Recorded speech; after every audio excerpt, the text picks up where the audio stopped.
des difficultés rencontrées par les startups et les très petites entreprises est d'élargir son réseau pour faire connaître leurs activités et décrocher des opportunités de croissance. Pouvoir entrer en contact avec les investisseurs ou les grandes sociétés constitue ainsi un réel défi.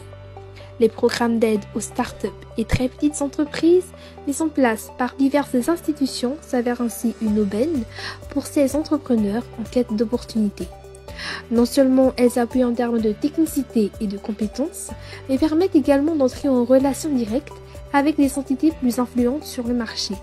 Parmi ces programmes figure le SME Business Linkage Programme, projet d'appui aux entreprises lancé en 2021.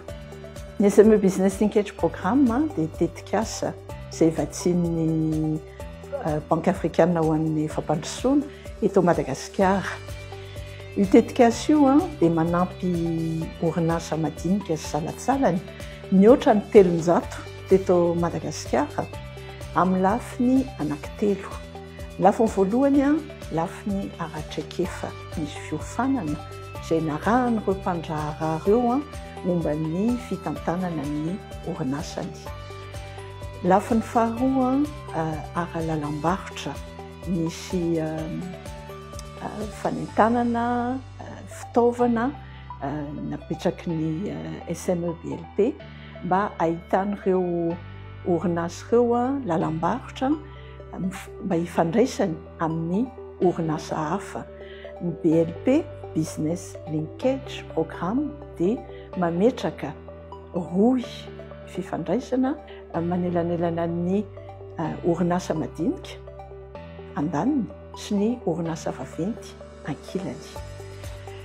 Ary ny lafiny fahatelo farany dia ny lafiny ara-pamatsim-bola. Nisy fonds de garantie zany napetraka ny BAD eto Madagasikara izay mipetraka any amin'ny Solidis izay ahafahany ny banky anankiroa eto toerany BNI sy Société Générale mampindrana vola amin'ireo PME ireo orinasa madinika sy salatsalan'ireo izay nandray anjara tamin'ny BLP amina fepetra moramora kokoa any amin'ireo banky anankiroa izay nanao convention miaraka tamin'ny SME BLP ireo. Un programme qui s'achèvera en cette année 2024.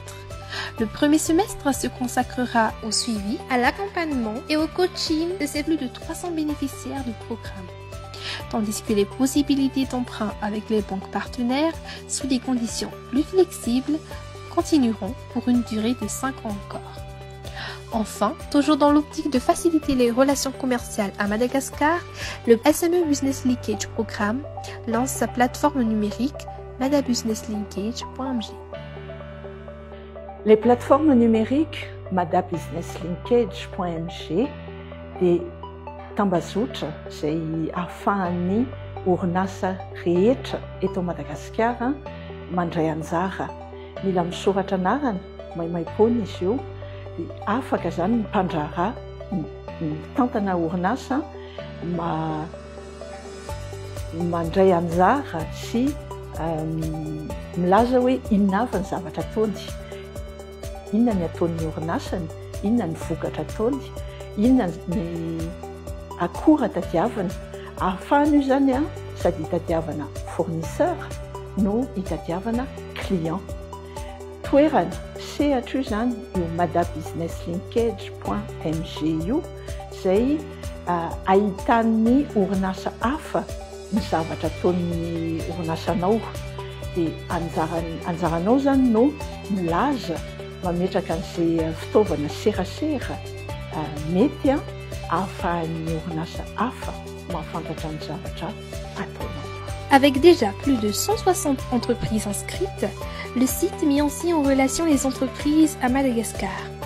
Le programme SME-BLP ambitionne d'améliorer la chaîne d'approvisionnement à Madagascar à travers sa plateforme numérique B2B.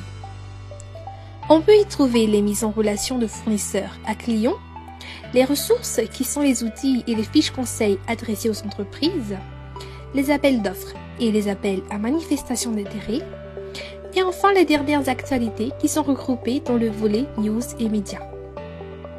L'inscription est gratuite.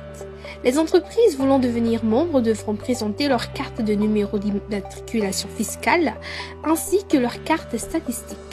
Par la suite, les grandes sociétés peuvent faire parvenir leur annonce directement vers les plus petites entités et vice-versa, dans le cadre de partenariats au niveau local ou à l'international.